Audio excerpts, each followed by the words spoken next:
la Mungu, sema nasi.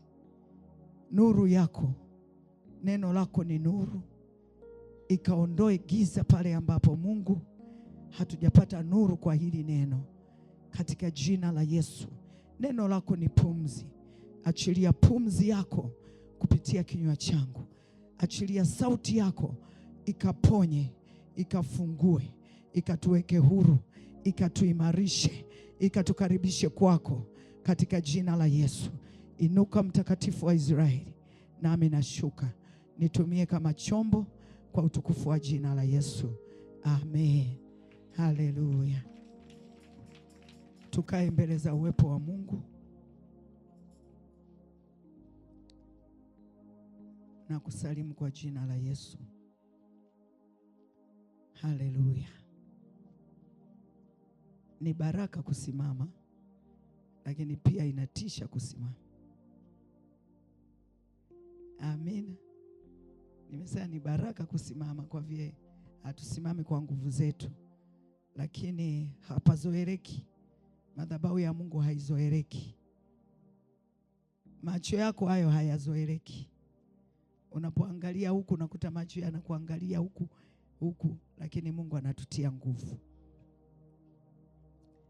Haleluya. Tutaenda kujifunza neno la Mungu asubuhi ya leo, ambalo linasema uaminifu wa Mungu kwetu. Uaminifu wa Mungu kwetu.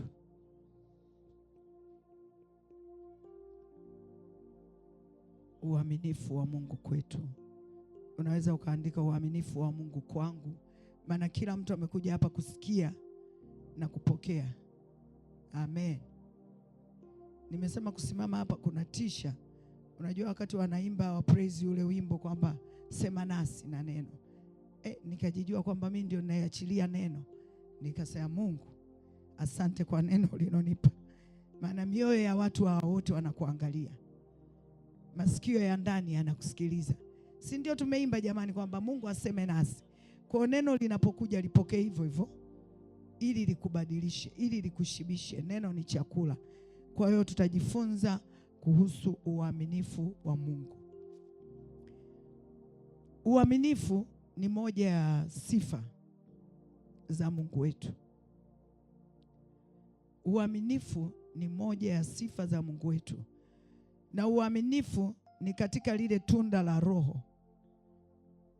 Hayaitwi matunda ya Roho, ile katika Galatia 5 mstari wa 22. Naomba tuweke hiyo Galatia 5:22. Sifundishi kuhusu tunda la Roho, lakini nafundisha uaminifu wa Mungu katika maisha yetu. Biblia inasema, lakini tunda la Roho ni upendo, furaha, amani, uvumilivu, utu wema, fadhili, uaminifu, upole na kiasi. Katika hilo tunda, Biblia inaita tunda, yani ni tunda moja, lakini ndani yake, ndani ya hilo tunda kuna upendo, kuna furaha, kuna amani, kuna uvumilivu, kuna utu wema, kuna fadhili, kuna uaminifu, kuna upole na kuna kiasi. Kwa hiyo Mungu anatarajia watu wanapokula matunda, si watakula matunda yetu ya vinywa vyetu, wale upendo, wale furaha, wapate amani, waone uvumilivu, waone utu wema, waone fadhili, waone uaminifu, waone upole na waone kiasi. Hilo ni tunda moja, ndani yake lina vitu 9. Amen. Na ndani ya hapo kuna uaminifu. Na hili tunda ndio tabia za Mungu, ndio sifa za Mungu. Mungu ni upendo, Mungu ni furaha, ni amani, ni uvumilivu, ni vitu vyote nilivyoorodhesha hapo kwenye Wagalatia. Na Kristo akiwa ndani yetu, sina hivyo vyote vinakuwa ndani yetu jamani. Sasa inatakiwa watu waanze kuviona maisha yetu ya kila siku, vidhihirike. upendo udhihirike, amani, furaha, uaminifu, upole, kiasi, vyote. Tunda la upole ni tofauti na kiasi. Usiunganishi kwamba upole kiasi. Upole unajitegemea na kiasi kinajitegemea. Sasa uaminifu ni sifa za Mungu, ni tabia ya Mungu, ni asili ya Mungu. Mungu katika asili yake, katika uweza wake, katika ukuu wake, amejijengea tabia ya uaminifu. Amejijengea tabia ya uaminifu katika uungu wake, katika uweza wake, amejijengea tabia ya uaminifu. Mungu ni mwaminifu kwa kazi zake zote, na hii tabia, naposema amejijengea, yani tabia ya uaminifu haitaruhusu kitu chochote mbali ya uaminifu. Ina maana ni asili, yani Mungu anaposema ni mwaminifu, ni tabia yake ambayo hawezi kufanya tofauti na uaminifu. Anaposema yeye ni upendo, hawezi kufanya tofauti na upendo, yani ndivyo alivyo, asili yake ndivyo alivyo. Anaposema yeye ni mpole, asili yake yani ndivyo utu wake ulivyo. Uaminifu ni utu wake, ni asili yake, amejijenga katika ule uaminifu. Sasa kama amejijenga katika uaminifu, na sisi ni watoto wake, yeye ni kichwa, sisi si ni mwili, ina maana na sisi tunatakiwa tujijenge katika uaminifu. Kichwa hakiwezi kiwa tofauti na mwili, vimeunganika. Kwa hiyo ninapoendelea kufundisha kuhusu uaminifu wa Mungu, uwe unajiangalia na wewe, je, hiyo tabia ya uaminifu? Nimesema Mungu hawezi kuruhusu kufanya kitu chochote nje ya uaminifu wake, maana anasema yeye ni mwaminifu. Naomba tufungue Ufunuo 19 mstari wa 11. Ufunuo 19 mstari wa 11.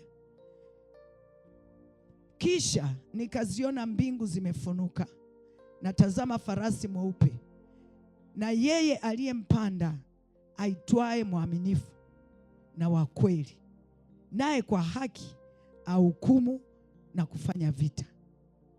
Yeye aliyempanda huyo farasi mweupe anaitwa mwaminifu. Kwa hiyo jina la Mungu ni mwaminifu, kama ilivyo jina Yesu mponyaji. Sasa yeye amesema anaitwa mwaminifu. Kwa uaminifu ni jina lake, na jina lake huwezi kutofautisha na mtu alivyo. Mimi naitwa Precious, huwezi kunitofautisha jina langu na nilivyo. Kwa hiyo unapoita jina Precious, naonekana Precious. Unapomwita Mungu mwaminifu, uaminifu wake unaonekana. Yeye ni mwaminifu. Tutakuwa na mafundisho, tutakuwa na masomo mengi. Wakorintho wa kwanza sura ya 1 mstari wa 9. Bwana ni mwaminifu, jina lake ni mwaminifu, hajawahi badilika, asili yake ni mwaminifu. Mungu ni mwaminifu, ambaye mliitwa na yeye muingie katika ushirika wa mwanaye Yesu Kristo Bwana wetu. Mungu ni mwaminifu, ambaye tumeitwa, sisi wote hapa tumeitwa tuingie katika ushirika wa mwanaye. Ina maana kama yeye ni mwaminifu, na sisi tumeingia kwenye ushirika wa uaminifu. Tumeingia katika ushirika. Yeye ni mwaminifu ambaye tumeitwa. Hakuna ambaye amekuja hapa bila kuitwa. Wote tumeitwa, wote tumechaguliwa. Ni yeye aliyetuita, akasema haya, njooni nyie, ni marafiki zangu, ni watoto wangu. Alitujua kabla sisi hatujamjua. Kwa hiyo ametuita Yesu. Haleluya, ametuita Yesu. Naomba ufungue Isaya 49. Ninamwelezea Mungu mwaminifu. Isaya 49 mstari wa 7.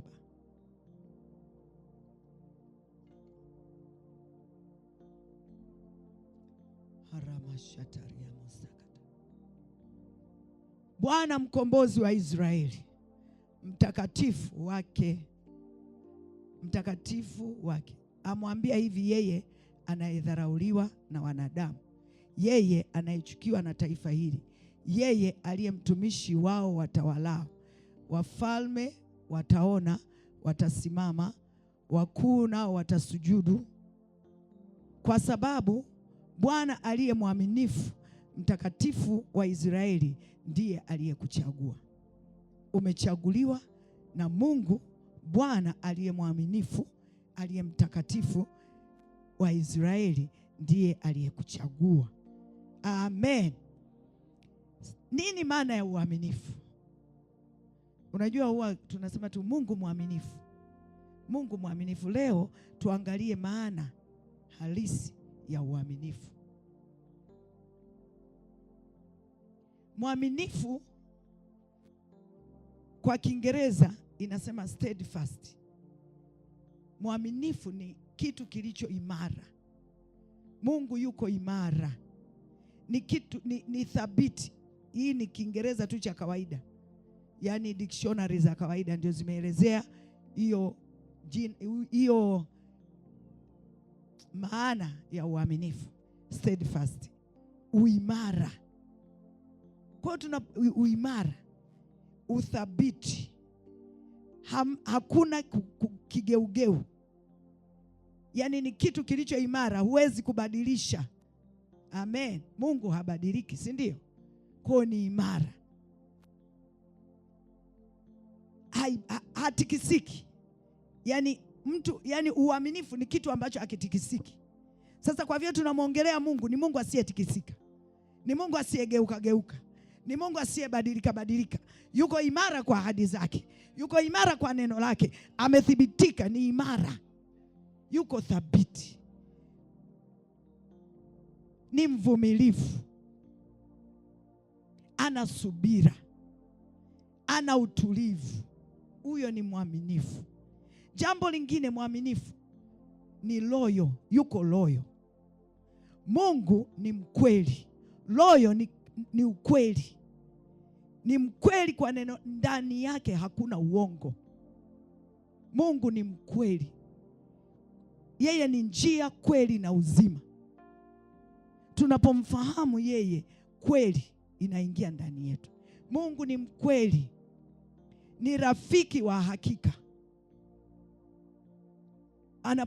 Unaposema Mungu ni mwaminifu, ni rafiki wa hakika, ni mkweli katika kila kitu anachokifanya. Mungu, maana ya uaminifu ingine ni kwamba yuko honest, ni mnyoofu, yuko honest, amenyooka. Mungu hakuna kupindapinda. Mungu anaaminika, anategemewa. Hata Biblia imesema amelaaniwa mtegemeaye mwanadamu, amebarikiwa yule anayemtegemea Mungu. Ni mwaminifu, anategemewa Mungu. Tunamtegemea kwa vile ni mwaminifu. Lakini maana yake ya uaminifu ni kwamba ni yule ambaye unaweza ukarely on, yaani ukajiachilia kwake, maana ana nguvu zote. Unamtegemea kwa kila kitu, maana ana majibu ya kila kitu. Ni mwaminifu, anaaminika, ni trustworthy. Yaani anaaminika. Yesu anaaminika. Nashindwa nimwelezeje, lakini naamini unaelewa. Nimesema ni rafiki wa hakika. Angalia marafiki zako, lakini hawako kama rafiki Yesu, kama rafiki Mungu. Wengine huwezi kuwatumainia hata kwa siri zako.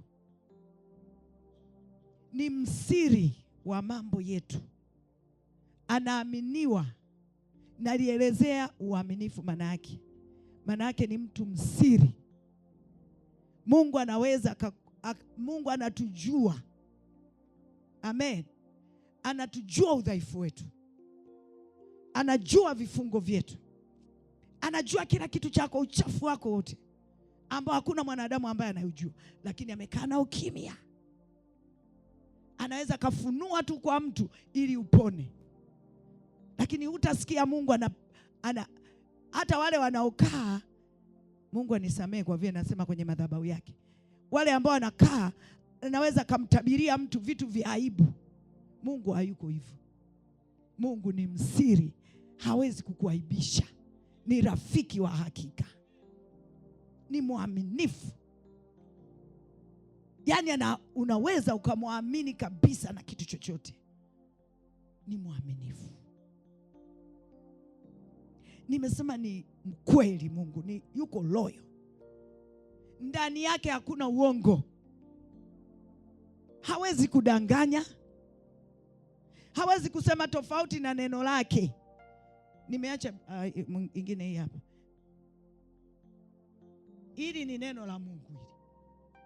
Kila kilichoandikwa humu hawezi kusema tofauti na hiki kilichoandikwa. Ni mkweli kwa kila kitu alichoandika. Anaposema yeye ni mwaminifu ni mkweli. Anaposema nakupenda ni mkweli. Hadanganyi.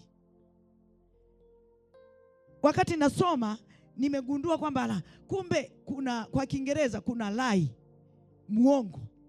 Halafu kuna mtu ana cheat, anadanganya. Sikuwa nimetofautisha kwamba kuna tofauti ya kulai, yani lie, uongo, lying spirit, na kucheat. Kuchiti mtu ni yule anayedanganya. Mungu hadanganyi hata siku moja. Mungu hasemi uongo hata siku moja. Yeye ni mkweli kwa neno lake. Kwa hiyo ni mwaminifu kwa neno lake. Anaposema Mungu hawezi kumtesa mwanadamu, ni kweli hawezi kukutesa. Lakini kuna wakati amesema katika mambo yote ninafanya kazi pamoja na wanipendao katika kuwapatia mema. Kwa hata yale unayoona mabaya, yeye amesema hapendi kukutesa, ila anafanya kazi pamoja na wewe katika kukupatia mema. Yale unayoona magumu, yeye anayaona ni mema, anaenda kukupatia mema. Ndio uaminifu wa Mungu ulivyo. Hawezi kukuacha usipite pagumu, lakini anajua kutoka hapo pagumu utatoka unang'aa. Utatoka zile tabia mbaya zimetoka. Atakung'arisha kwenye yale mapito. Atapruni vitu. Yeye ni mkulima, anapruni ile tawi lisilozaa. Katika kupruni kuna maumivu. Kwa hiyo tunapoumia huwa tunaanza kuquestion, tunaanza kujiuliza uaminifu wa Mungu. Unaanza kusema we Mungu umesema utesi wanadamu. Sasa mbona mimi napita kwenye mateso? Hayo mateso ndio maana nasema saa zingine furahini. Kwa vile anajua ukitoka hapo kuna vitu vingine vimizigo vitapungua. Lakini mapito yanaumiza. Na anasema niko pamoja na wewe. Sitakuacha. Bado neno lake linajitosheleza. Kwa hiyo Mungu ndani ya kinywa chake hawezi kusema uongo. Hawezi kudanganya. Hawezi kudhurumu Mungu. Nimesema tunapoendelea naona jiangalie. Wewe si ni mfano wa sura ya Mungu. Kama kuna kudanganya unasema hapa mimi sio mwaminifu. Amen. Neno la Mungu si ni kioo. Tumesema hapa, tumeimba, watumishi wa Mungu wametuongoza, wamesema sema nasi. Leta neno. Tuko tayari kwa ajili ya maisha yetu. Ili neno ni kwa ajili ya maisha yetu. Kwa uwe tayari tu, pokea. Haleluya. Mungu hasemi uongo. Yeye ni mwaminifu kwake mwenyewe. Hataki, sio kwamba ajionyeshe mwaminifu kwako. Hatua ya kwanza ni mwaminifu kwake yeye mwenyewe. Kwake yeye mwenyewe. Yaani anafurahia yeye kuwa mwaminifu kwake yeye mwenyewe. Sio kwa ajili ya kukufurahisha wewe, anafurahisha nafsi yake mwenyewe. Anajua kabisa kwamba kuna watu wanamtegemea. Kuna wakati anaongoza maombi pale Mr. Njia, amesema sisi tuko bilioni 7 duniani. Watu wote, unajua Mungu ni mwaminifu hata kwa wale wasio haki. Ana uchungu nao. Amewaumba kwa mfano na kwa sura ya Mungu. Hakuna mwanadamu ambaye hapa atasema yeye alijiumba. Hata wale ambao si anawapa saa hizi unao wanazukiwa umeme hapa. Jua. Mvua ikinyesha anasema walokole mtanyeshewa mvua, alafu wasiokoka hawanyeshewi. Ni mwaminifu. Kwa wanaompenda ni mwaminifu. Kwa wanaomchukia, maana wote ni watoto wake. Amen. Kwa hiyo ni mwaminifu kwa ajili yake mwenyewe. Hawezi kudanganya, hawezi kubadilika kwamba leo amekuwa hivi. Sisi tunabadilika. Tuna sura mbili. Saa zingine tunakuwa na sura ya kanisani, tunakuwa na sura ya nyumbani, tunakuwa na sura ya kazini. Zote hizo ni sura za mtu, lakini yeye ukimwona hapa ni hapo, akisema hapana ni hapana. Lakini saa zingine sisi tukibanwa unasema hapana ndio,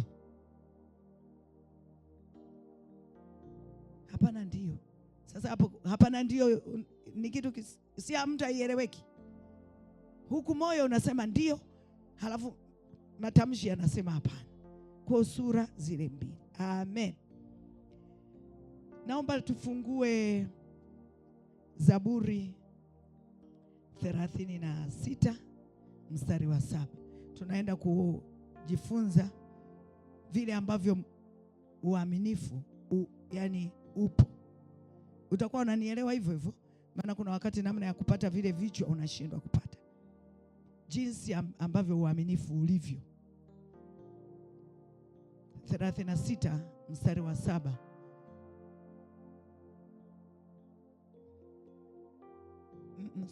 Mstari wa 5. Hiyo 36 mstari wa 5. E Bwana, fadhili zako zafika hata mbinguni, uaminifu wako hata mawinguni. Uaminifu wa Mungu uko mbali, umefika mpaka mawinguni. Sisi tuko hapa duniani, uaminifu wake uko kule juu. Hiyo ni sifa, sijui niite sifa, sijui ni udhihirisho wa uaminifu wake. Hiyo ni uaminifu wa Mungu, uko mbali, uko mpaka mawinguni. Alafu uaminifu wa Mungu ni wa hakika. Zaburi 89 mstari wa 33. Ile nimesema uaminifu wa Mungu uko mbali, uko mawinguni kule, lakini bado Mungu yuko pamoja nasi. Uaminifu wa Mungu ni wa uhakika. 89 mstari wa 3 anasema 33, lakini fadhili zangu sitamwondolea yeye, wala sitafanya uaminifu wangu kuwa uongo. Uaminifu wa Mungu ni wa hakika. Hawezi kufanya hata siku moja uaminifu wake kuwa uongo. Amen. Haya, jambo la 3, uaminifu wake Mungu ni mkuu. Maombolezo 3:23.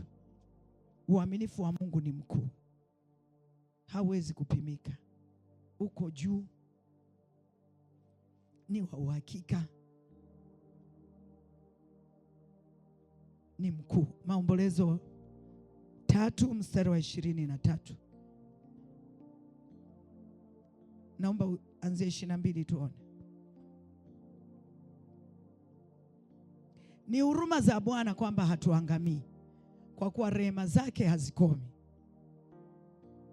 23. Ni mpya kila siku asubuhi, uaminifu wako ni mkuu. Uaminifu wa Mungu ni mkuu. Amen. Hiyo ni sifa nyingine, uaminifu wa Mungu ni mkuu. Namba 4, uaminifu wa Mungu umethibitika katika mbingu. Nimesema maana ya uaminifu ni uimara, ni kuwa thabiti. Uaminifu wa Mungu umethibitika katika mbingu. Zaburi 89 mstari wa 2.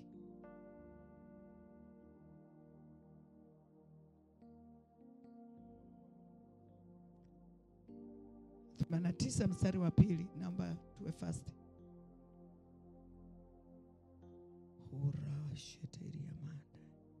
Uaminifu wa Mungu ni mkuu, umethibitika katika mbingu. Anasema, maana nimesema fadhili zitajengwa milele, katika mbingu utathibitisha uaminifu wako. Mungu amethibitisha uaminifu wake katika mbingu. Kwa wakati wake utasoma Zaburi 108 mstari wa 4. Jambo la 5, uaminifu wake ni milele na milele. Zaburi 112 mstari wa 2. Uaminifu wa Mungu ni wa milele na milele. Milele iliyopita, milele hii tuliyopo na milele ijayo, uaminifu wa Mungu ni wa milele. Zaburi 117 mstari wa 2. Ni 117. Zaburi 117 mstari wa 2.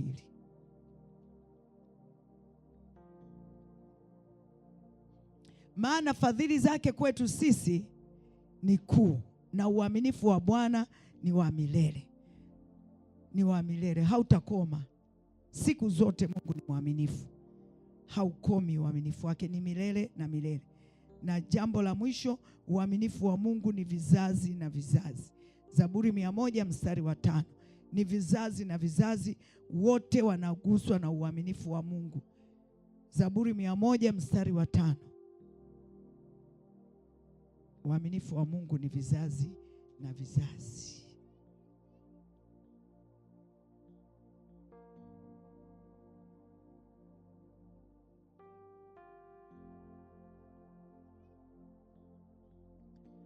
Kwa kuwa Bwana ndiye mwema, rehema zake ni za milele, na uaminifu wake ni vizazi na vizazi. Kwa Mungu aliye mwaminifu, vizazi na vizazi ni mwaminifu, vizazi na vizazi ni mnyofu, vizazi na vizazi ni mkweli, vizazi na vizazi milele yote habadiliki, hageukigeuki. Ndivyo alivyo. Nimesema ni asili yake, hageukigeuki, habadiliki, kwamba leo amesema neno, kesho hilo neno halipo. Hapana. Kizazi kilichopita aliwaambia hivi hivi, ninachokuambia leo, kwamba yeye ni mwaminifu na wa haki. Yeye ni rafiki wa uhakika. Yeye anatusaidia, yeye anasimama nasi, anatembea nasi katika hali zote, hajawahi tuacha. Ndio uaminifu wa Mungu ulivyo. Sasa tutaenda kujifunza mambo machache, ukweli ulio wazi kuhusu uaminifu wa Mungu. Ukweli ulio wazi ambao uko katika neno kuhusu uaminifu wa Mungu. Yale ambayo ameyaweka wazi, amejitambulisha yeye kama mwaminifu, amesema kwetu kama mwaminifu, yale ambayo hayatabadilika kwetu na hayatabadilika kwa vizazi vyote. Jambo la kwanza, ule ukweli wa kwanza ni kwamba Mungu ni mwaminifu katika kutimiza ahadi zake kwetu. Mungu ni mwaminifu katika kutimiza ahadi zake kwetu. Naomba tusome Hesabu 23 mstari wa 19. Na utafungua tena Yoshua 21:45. Naomba uanze na Yoshua 21:45. Yoshua 21. Mungu ni mwaminifu kutimiza ahadi zake kwetu. Yoshua 21:45. Naomba tuwe fast. Naomba tuende haraka.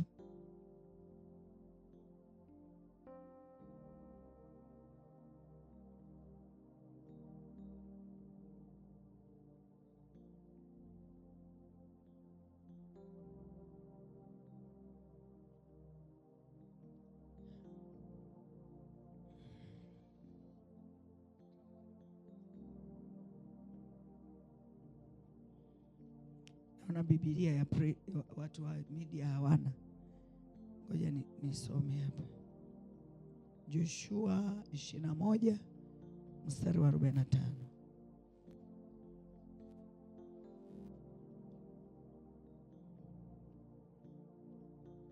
Imegoma.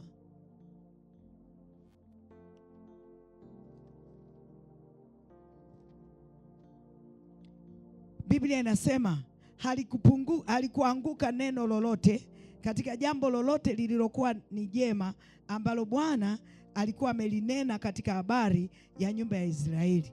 Yalitimia mambo yote. Halikuanguka neno lolote katika yale ambayo Bwana aliyasema katika Israeli. Halikuanguka hata moja. Kwa hiyo Mungu alitimiza yote. Amen. Mungu anatimiza yote yale ambayo ameyasema kwenye neno lake. Ili neno ni ahadi zake.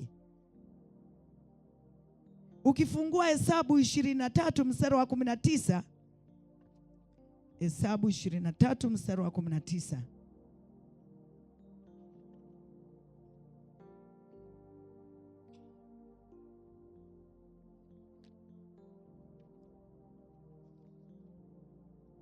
Biblia inasema Mungu si mtu hata aseme uongo, wala si mwanadamu ajute. Iwapo amesema hatalitenda, iwapo amenena hatalifikiriza, Mungu atalifikiriza kila neno. Biblia inasema ili andiko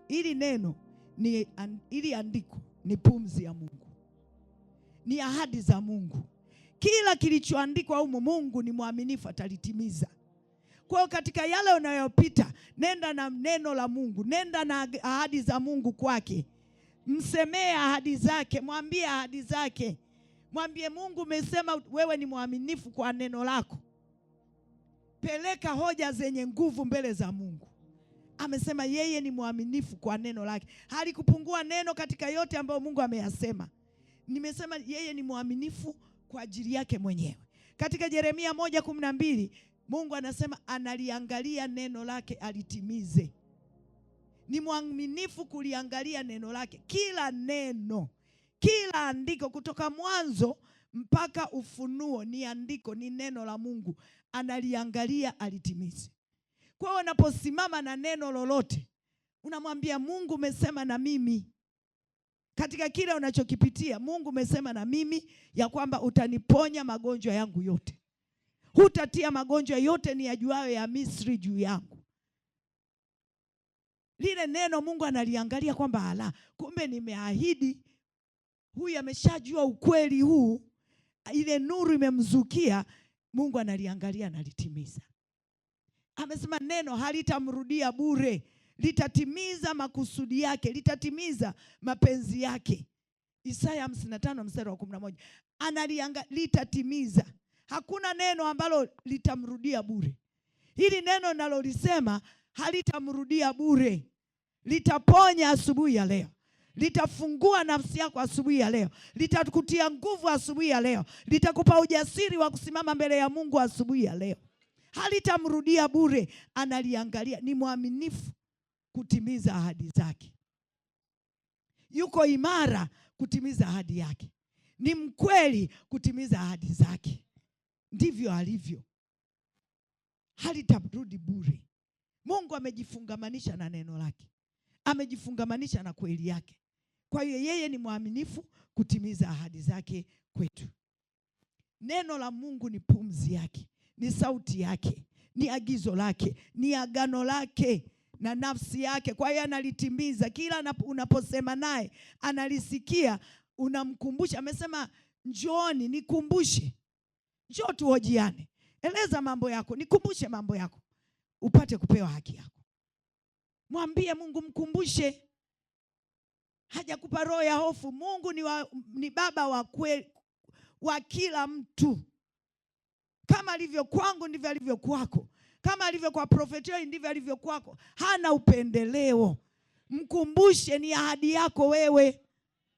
Mwambie Mungu, umesema na mimi. Sio umesema na sisi na nani? Wewe si ndio unayepita. Umesema na mimi Bwana. Tafuta andiko. Tafuta neno kwamba Mungu, kwa nini mimi magonjwa yaniache? Na umesema hutatia magonjwa yote ni yajuayo ya Misri. Kwa ina maana Mungu anataka uwe na afya. Amesema alikuja ili wawe na uzima, kisha wawe nao tele. Amesema alifanyika maskini ili sisi wetu wa matajiri. Matajiri sio watu wasiomjua, ni sisi watoto wake. Kwa hiyo nenda na hoja yenye nguvu mbele zake. Simama na ahadi. Kinachotushinda ni kwa vile ni wavivu wa kusoma neno. Biblia inasema mwapotea kwa vile hamyajui maandiko na uweza wake. Tunapotea, tunajipoteza wenyewe. Amen. Tunajipoteza wenyewe. Wengine hapa nikiuliza itakuwa aibu. Nikiuliza tu kwamba hivi wiki hilo iliyopita umesoma wapi na wapi? Umesoma? Watu wataanza kuinama. Hatujajiwekea ule mpango wa kusoma neno, kujilisha nafsi zetu. Hapa tunakuja kutiwa nguvu. Tunakuja kupewa nguvu. Lakini kule tunakoishi ndio tuna muda mzuri zaidi jamani. Kule nyumbani si tuna muda mwingi. Hapa tunakaa tena ni Jumapili tu ndio tunakaa muda mrefu. Lakini kila mtu yuko na shughuli zake. Mwingine anamchezea Mungu, mwingine anamuinua Mungu. Lakini kule uko peke yako, unaweza ukakaa ukasema sasa hapa nipate utulivu. Kwa nini ninapitia kile ninachokipitia? Kwa nini Mungu mimi ninapitia hiki? Kuna kitu nilikuwa natafakari. Yaani ilikuja neno moja simple lilinitoa pale. Ile Mwanzo 1:31. Akasema kila alichokifanya Mungu alikiona ni chema sana. Kila chochote alichokifanya. Ukisoma ile Mwanzo wenyewe ile wakati anaumba ile wakati ndio anaenda kupumzika alisema hiyo 31. Akasema kila alichokiomba, kila alichokifanya, kila alichokiumba alikiona ni kitu gani? Ni chema, sio chema tu, sana. Chema sana. Nikasema kumbe hii familia yangu ni kitu chema sana. Nikaanza kumfurahia Mungu. Ni chema sana. Nikaanza kutamka, familia yangu ni kitu chema sana. Sijui kaka yangu ni kitu chema sana. Hacha ni kitu chema sana. Nikakuta nafunguka. Yaani kabisa limenitoa, limenivusha. Ni kitu chema, hakuna kitu kibaya ambacho Mungu amekiumba. Huyo unayemuona sio mbaya, ni kitu chema. Ni kitu chema sana sana. Vilio vya familia, hiyo ndoa ni kitu chema sana. Huyo mwanaume ni kitu chema. Huyo mwanamke, tena mwanamke tumeambiwa ni kitu chema. Sasa apataye mke apata kitu chema. Lakini kuna wanaume wanalia. Sasa Mungu, huyu ni kitu chema kweli? Ni kitu chema? Maana kila kigeuka kwazo, kila kigeuka amejibiwa vibaya, kila kigeuka mpaka na sasa hivi niliomba, naona tu saa zingine ilikuwa ni mihemko jamani. Sasa saa hizi anasema tu sasa nitaenda wapi? Tumeshakaa, tumeshazaa, nitaenda. Ni kitu chema, anza kumtamkia. Huyo mtoto uliye naye ni kitu chema. Na wewe ukianza kushangaa, shetani unamfungulia mlango. Anazidi kusema wewe sijui ndio tumbo lako limezaa. Si umewahi sikia wanawake anasema, yaani tumbo hili linazaa sijui? Hapana, limezaa vitu vyema. Wala usijiapize. Tamka tu kwamba huyu mtoto ni kitu chema. Hata kama unamuona na peperuka naenda kwa mbele, unasema ni kitu chema wewe. Uliletwa kwa mpango wa Mungu. Mimi ndiye niliyekubeba, hasa wa mama tunaongeaga sana. Ni kitu chema. Chochote unachopitia Mungu alisema ni kitu chema. Kwa hiyo usianze kumtamkia matamshi ya ajabu. Huyo mtoto ni kitu chema. Kwa hiyo sema na Mungu. Peleka neno, Mungu analiangalia, analitimiza. Amen. Jambo la pili, Mungu ni mwaminifu na wa haki kutuondolea dhambi zetu. Yohana wa kwanza sura ya kwanza mstari wa 9. Yohana wa kwanza, naomba tuwe haraka.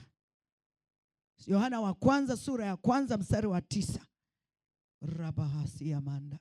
Tukiziungama dhambi zetu, yeye ni mwaminifu. Sema yeye ni mwaminifu. Tukishafanya nini? Tukiziungama dhambi zetu, yeye ni mwaminifu na wa haki, hata tuondolee dhambi zetu na kutusafisha na udhalimu wote. Kwa hiyo Mungu ni mwaminifu kutuondolea dhambi zetu. Kuna hatua ya kwetu kufanya, tunaziungama dhambi.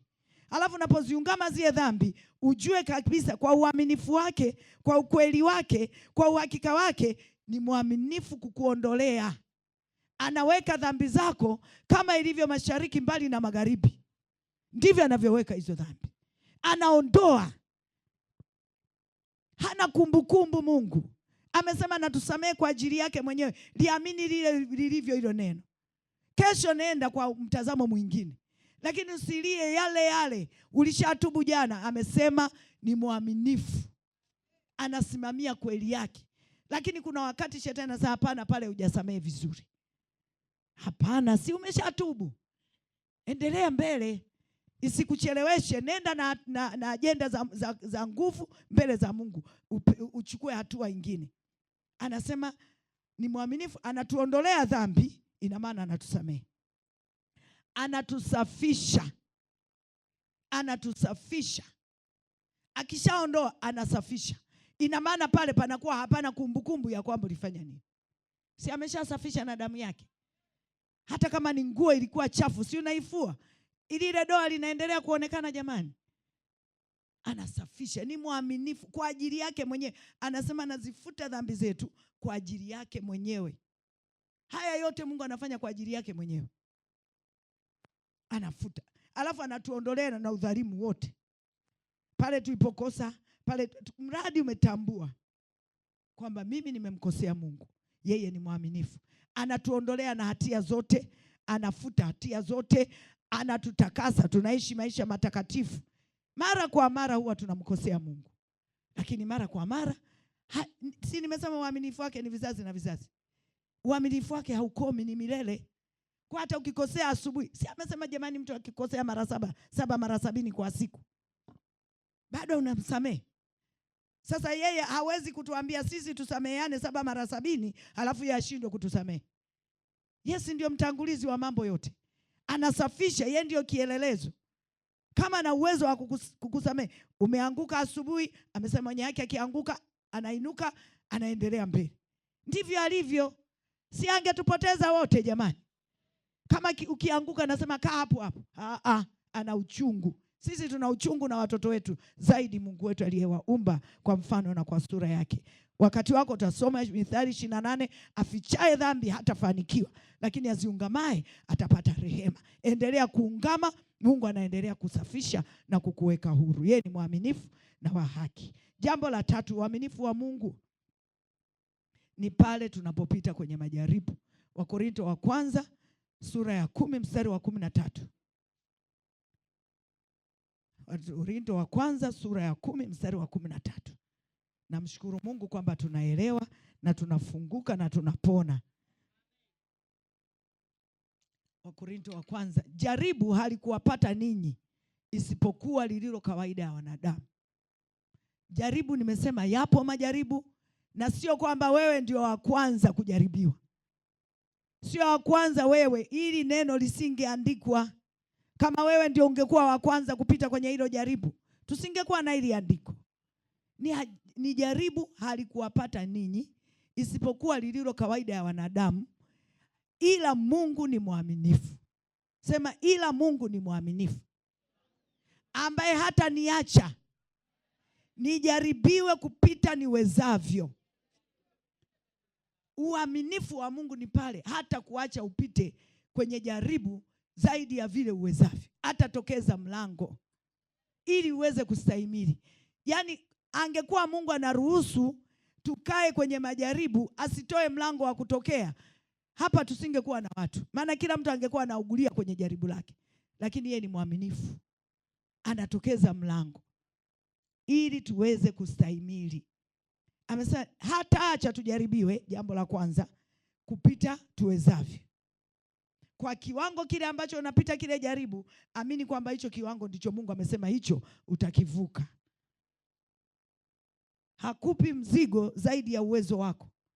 Magari yana ile uzito wa, kila gari lina uzito wake. Mengine yo tani 1, mengine tani 7, mengine tani 3.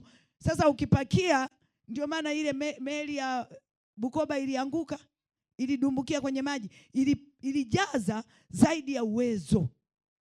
Kwa hiyo Mungu hawezi kukujaza wewe, kukuacha na majaribu zaidi ya uwezo. Kila mmoja na uwezo wake. Kwa hiyo mfurahie Mungu kwamba Mungu asante, ili ninalopita ni uwezo wangu, ninalishinda. Jambo lingine anasema hata kuacha upite. Jaribu litakuwa jaribu ni la kawaida, halafu atafanya mlango wa kutoka. Hilo jaribu ambalo unalipita hata ruhusu Mungu angamie.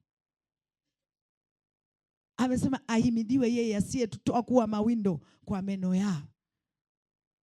Hatutapita mpaka tukaliwa na adui, tukapoteza mwelekeo. Haleluya. Kwa ujue kabisa kile unachopita Mungu amekuamini na atatokeza mlango. Wewe unapopita mwambie tu Mungu, sasa hapa naona nimechoka, nionyeshe tu mlango wa kutokea. Ukiendelea kunungunika, ukiendelea kulalamika, utaendelea kukaa, utaendelea kulia, utaendelea kujihurumia. Mwambie Mungu, nataka kutoka sasa. Nafsi yangu imechoka. Usijifiche.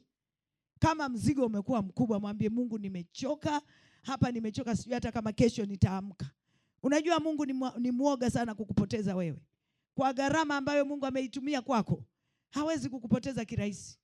Hata ukiwa peke yako, hawezi kukupoteza kirahisi. Ni mwaminifu, anakupenda, anakujali.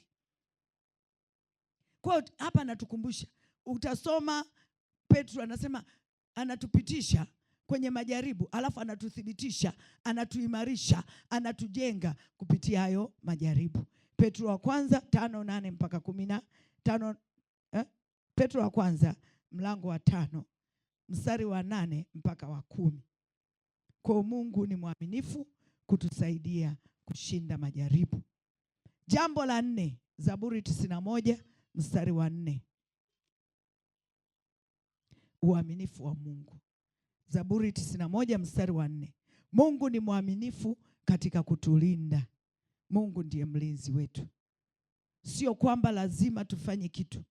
Nimesema uaminifu wa Mungu ni kwa ajili yake mwenyewe. Zaburi 91 mstari wa 4. Anasema kwa manyoya yake atakufunika. Chini ya mbawa zake utapata kimbilio. Uaminifu wake ni ngao na kigao.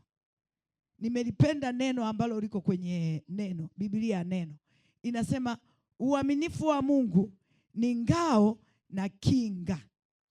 Unajua ukisema kigao, labda mwingine anaweza kunisaidia. Kigao maana yake nini sijui. Unajua hiki Kiswahili sijui cha Kenya. Lakini Biblia neno inasema ni ngao na kinga. Kwa Mungu anatulinda. Manyoya yale anatuficha chini ya mbawa zake. Nani atakukuta chini ya mbawa za Mungu? Yeye ni mwaminifu. Ni ulinzi kwako. Ana halali usingizi kwa ajili yako. Amesema hata sinzia wala hata lala. Anakulinda wewe wa thamani mbele zake. Kwa uaminifu wa Mungu kwa katika kukulinda mtu wa Mungu. Ngao ni silaha ya lakini pia ngao ni ulinzi, ni kinga. Kuna version zingine kwenye hii ngao na kinga inasema ni ukuta. Kwa Mungu ni ukuta wako. Kama amekujengea ukuta, mshale gani ambao utapita ukuguse? Ule ukuta unakuzinga. Amesema tumezungushwa kwa ukuta wa moto. Hakuna nguvu, hakuna uchawi unaoweza kupenya ile ukuta wa moto. Kwa ujue kwamba Mungu ni mwaminifu katika kukulinda na kulinda kwa mbawa zake, ulinzi dhidi ya hatari tunazokutana nazo. Anatulinda dhidi ya hatari tunazokutana nazo. Anatulinda, anatupa pumziko. Anatupa pumziko, anatupa salama. Tunahifadhiwa katika uaminifu wake. Kwa hiyo tuuone uaminifu wa Mungu kwa namna ya tofauti. Kwamba kumbe Mungu ni mwaminifu kwa neno lake. Hata kama nikipita kwenye giza alafu nikasema tu nikajikumbusha tu kwamba kumbe nalindwa na Mungu. Mungu ni mwaminifu kunilinda. Utachangaa kale kahofu kametoka. Kuna wakati kuna mavamizi ya hofu. Unaweza ukawa peke yako kwenye nyumba, yani sijui nika upepo kamepiga labda dirisha, unakuta moyo unaenda kuchu. Sasa ukikumbuka kwamba Mungu hata ruhusu jambo lolote baya linipate, amesema hata sinzia, hata lala. Kwani Mungu amelala usingizi? Mimi nalala lakini yeye yuko macho. Kwa hiyo unajikumbusha zile ahadi za Mungu. Unajikumbusha lile neno la Mungu. Mungu ni mwaminifu katika kutulinda. Naomba tusome Wathesalonike wa pili 3 mstari wa 3. Wathesalonike wa pili 3 mstari wa 3. Wathesalonike wa pili. Lakini Bwana ni mwaminifu atakayewafanya imara na kuwalinda na yule mwovu. Mungu ni mwaminifu anayetufanya imara na kutulinda na yule mwovu. Shetani atapeleka mishale lakini Mungu anatulinda. Kabla haijatupata ameshatukinga. Ameshaweka wigo. Ameshaweka ulinzi. Mungu anatulinda. Jambo la 5, Mungu ni mwaminifu kujibu maombi yako. Amesema sikio lake si zito. Mungu anasikia. Ni mwaminifu kulinda. Mungu anafurahia kutupa majibu jamani. Hapendi kutesa wanadamu. Anafurahia tunapoenda tunapomwamini kwamba Mungu hapa siwezi kupenya, nataka unipenyeshe. Hawezi kunyamaza. Utasoma kwa wakati wako Zaburi 143 mstari wa kwanza na Zaburi 145 mstari wa 18. Uaminifu wa Mungu upo katika uumbaji. Mungu amejithibitisha katika uumbaji. Hii dunia haitikisiki. Ingekuwa inatikisika, kuna nadhani wiki iliyopita hii, sijui wangapi tulisikia tetemeko usiku kwenye saa 10. Wengine walisikia, wengine walilala. Lakini uaminifu wa Mungu litulinda. Mimi nisikia kiti. Nikasema tu Mungu, naomba tu lisizidi. Maana ni usiku wa saa 10, tutakimbiaje huko nje? Unajua likiendelea wanasema kimbilia nje. Kwa hiyo nikasema tu Mungu, naomba.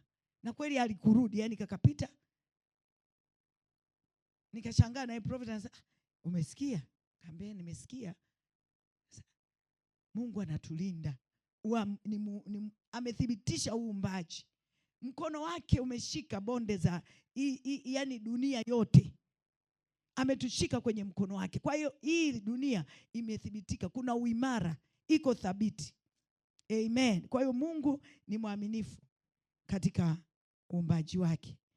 Mungu ni mwaminifu, hata tuacha wala hata tupungukia. Hata tuacha wala hata tupungukia. Yuko imara, habadiliki, analithibitisha neno lake. Na Mungu anapokuwa mwaminifu, anatarajia sisi tuweje? Anatarajia sisi pia tuwe waaminifu. Tuwe waaminifu katika maneno tunayosema. Tuwe waaminifu katika yale ambayo tunayaongea. Nimesema yeye ni mwaminifu katika kwa ahadi zake. Tujifunze kuwa waaminifu. Amen. Watu watuamini. Ametuingiza kwenye ushirika. Yeye ni mwaminifu na ametuingiza sisi kwenye ushirika katika Yesu Kristo. Hili neno limekuja, neno ni nuru. Linaondoa ule ujinga, lile giza lililokuwepo, kujitumainia, kujitegemea. Hebu sasa tugeuke tumwambie Mungu, uaminifu wako ndio uwe ngao na kinga yetu. Uaminifu wako uwe ulinzi wetu. Uaminifu wako uwe kusafishwa kwetu. Uaminifu wako ufungue milango tuweze kutoka kwenye haya majaribu ambayo tunayapitia. Uaminifu wa Mungu uwe faraja ya maisha yetu.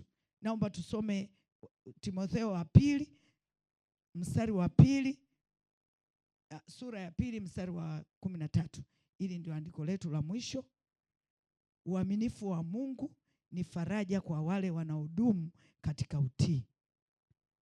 Timotheo wa pili sura ya 2 mstari wa 13.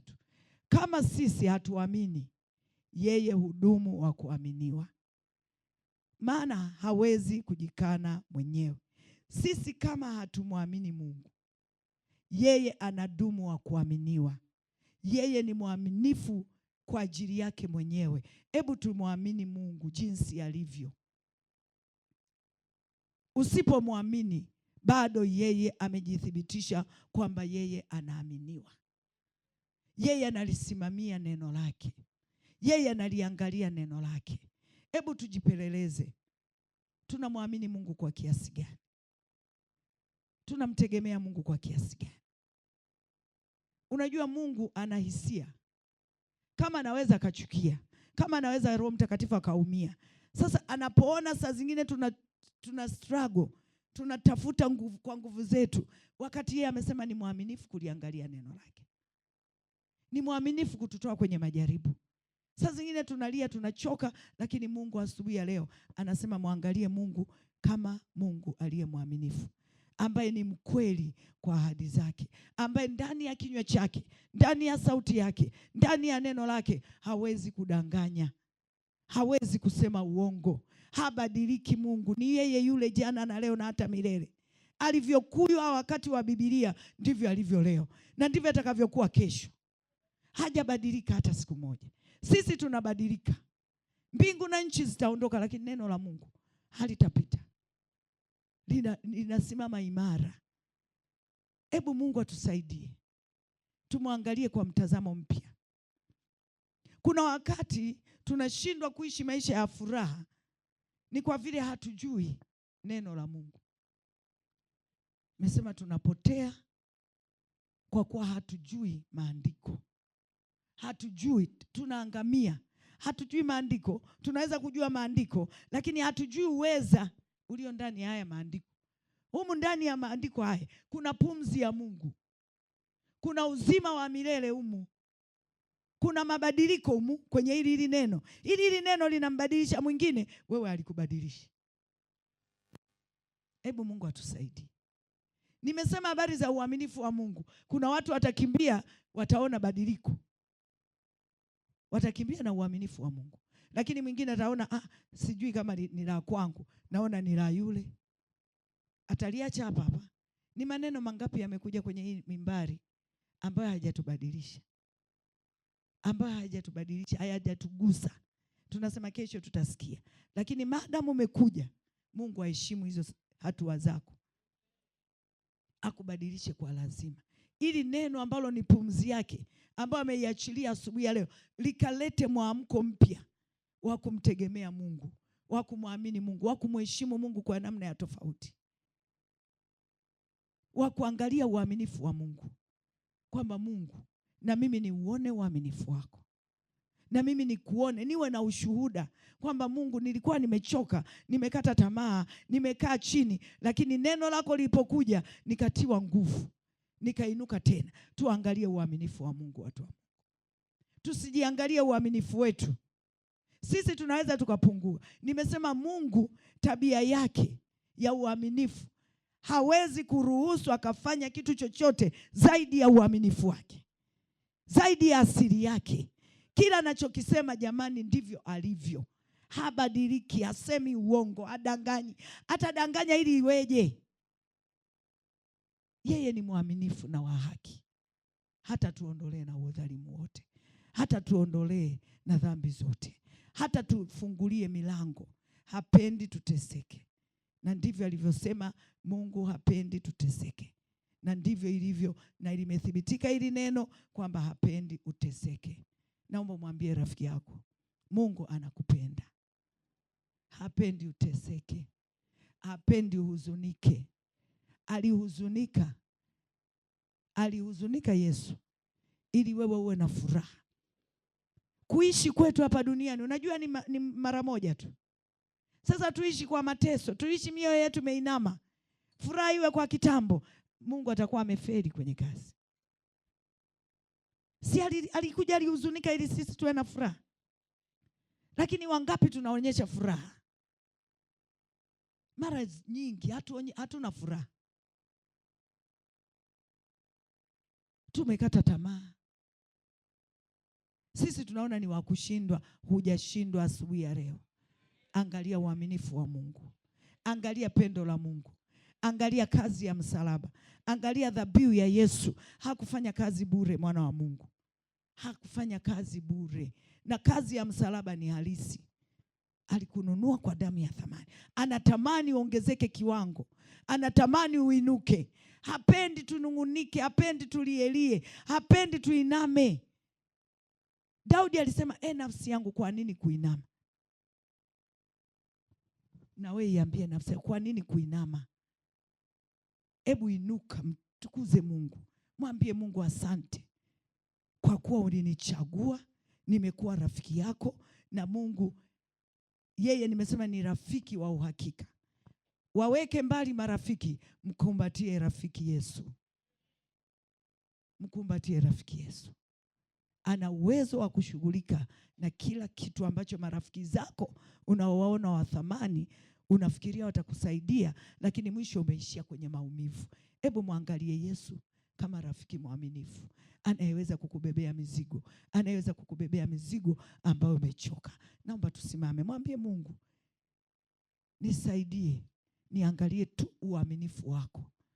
Mwambie Mungu neno lolote kwa lile ulilosikia asubuhi ya leo. Sema katika nuru yako, katika neno lako kuna nuru.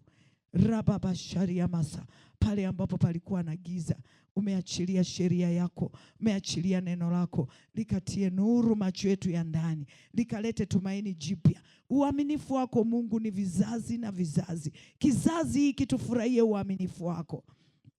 Uaminifu wako ni wa milele. Uaminifu wako ni vizazi na vizazi. Katika jina la Yesu Kristo. Mungu, naliangalia neno lako ulitimize. Timiza ahadi zako kwa watoto wako hawa. Katika jina la Yesu Kristo. Hili ndilo ombi letu leo. Manda rama sekete. Umesema wewe ni mwaminifu tena ni mkweli. Ni mkweli kwa neno lako. Nimelileta neno lako ambalo ni kweli yako. Fungua mioyo yetu. Katika jina la Yesu Kristo. Inua nafsi zetu katika jina la Yesu Kristo, tukauone uaminifu wako katika maeneo mbalimbali kwa jina la Yesu Kristo. Rababasheria manza, tukakuone Mungu uaminifu wako katika maisha ya kila siku, katika maisha ya familia zetu, katika maisha ya kanisa letu. Tuone uaminifu wako, tuone nguvu zako, tuone uthibitisho wa uimara wa neno lako katika maisha yetu moja moja.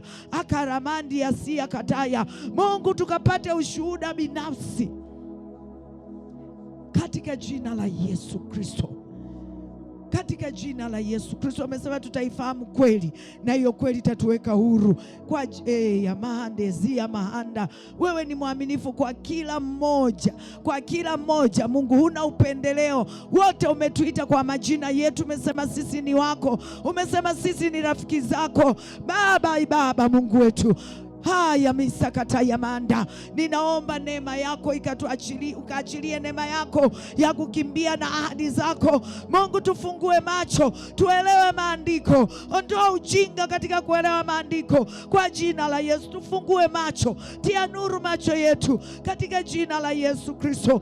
Mungu wa Israeli, tunaposoma neno lako, tufungue macho yetu, tuone maajabu yatokayo katika neno lako, tupate ile pumzi, tupate ile badiliko, tupate ile nuru ambayo uliileta duniani, ambalo wewe ni neno la Mungu. Jidhihirishe kwetu asubuhi ya leo. Ramande rabasaka, wewe ni mwaminifu Kristo, na unadumu kuwa mwaminifu. Wewe uaminifu wako uwe faraja yetu, uaminifu wako uwe ulinzi kwetu, uaminifu wako uwe kimbilio letu, uaminifu wako Bwana uwe nguvu yetu, uaminifu wako Bwana uwe nguvu zetu, uwe furaha yetu, uwe uzima wetu. Uaminifu wako Mungu usiyebadilika katika jina la Yesu. Katataria mosa eremesekete, umesema zawadi iliyo njema inatoka kwako Bwana wa mianga. Kwako hakuna kigeugeu wala hakuna kubadilika. Kwako hakuna kigeugeu Yesu, kwako hakuna kubadilika. Zile zawadi zilizo njema zinatoka kwako. Lile agizo lilo jema, lile agano jema linatoka kwako, na kwako hakuna kigeugeu, kwako hakuna kubadilika, kwako hakuna kubadilika. Mungu wa Israeli, kwako hakuna kubadilika. Usiyebadilika Baba, usiyebadilika kwa neno lako, usiyebadilika kwa kweli yako. Tumepokea hili neno Baba, usiyebadilika, uliye imara ndani yetu, ukaonyesha uimara wako pale ambapo Bwana tumetikisika, tukasimame imara. Pale ambapo tulikata tamaa, tulivunjika moyo, tukasimame, tukauangalia uaminifu wako kwa jina la Yesu Kristo. Ninakushukuru Mfalme, hakika wewe ni mwaminifu, na yote uyatendayo ni kuthibitisha uaminifu wako kwa mwanadamu ambaye ni mimi na huyu. Uaminifu wako unauthibitisha siku kwa siku, unaliachilia neno lako linatutoa kwenye maangamizo. Baba, uaminifu wako ukawe nguvu yetu, ukawe silaha yetu, ukatuokoe na yule mwovu katika jina la Yesu. Tupo duniani Mungu, tupo duniani Kristo, tunakutana na mambo mbalimbali. Umesema wewe ni uaminifu, utatokeza mlango wa kutokea. Hatuwezi kukwepa majaribu, lakini tuone katika yale majaribu tunayopitia uko pamoja nasi, maana hutatuacha, maana wewe ni mwaminifu.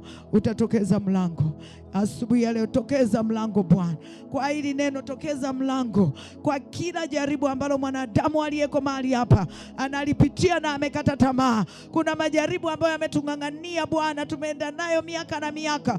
Fanya njia, fanya mlango wa kutokea, ili tuweze kustahimili, ili tuweze kukusifu katika yale tunayoyapitia, ili tuweze kushuhudia ya kwamba tulipita, lakini uaminifu wa Mungu umetutoa hatua moja kutupeleka hatua ingine. Katika jina la Yesu, tuimarishe katika kweli yako, tuimarishe katika neno lako ambalo ni pumzi yako, ikatuishe Bwana. Tusimamishe kweli yako ikawe msingi wa kusimama kwetu, uaminifu wako ikawe msingi wa kusimama kwetu kwa jina la Yesu. Loyalty yako ikawe msingi wa kusimama kwetu, ukweli wako, integrity yako ikawe msingi wa sisi kusimama katika jina la Yesu Kristo. Pokea heshima, pokea shukrani kwa jina kuu la Yesu Kristo, na kurudishia heshima Mungu. Lile uliloruhusu niliseme, nimelisema. Wewe ndio utakayetenda, wewe ndio utakayethibitisha, na kurudishia heshima katika jina la Yesu. Amen.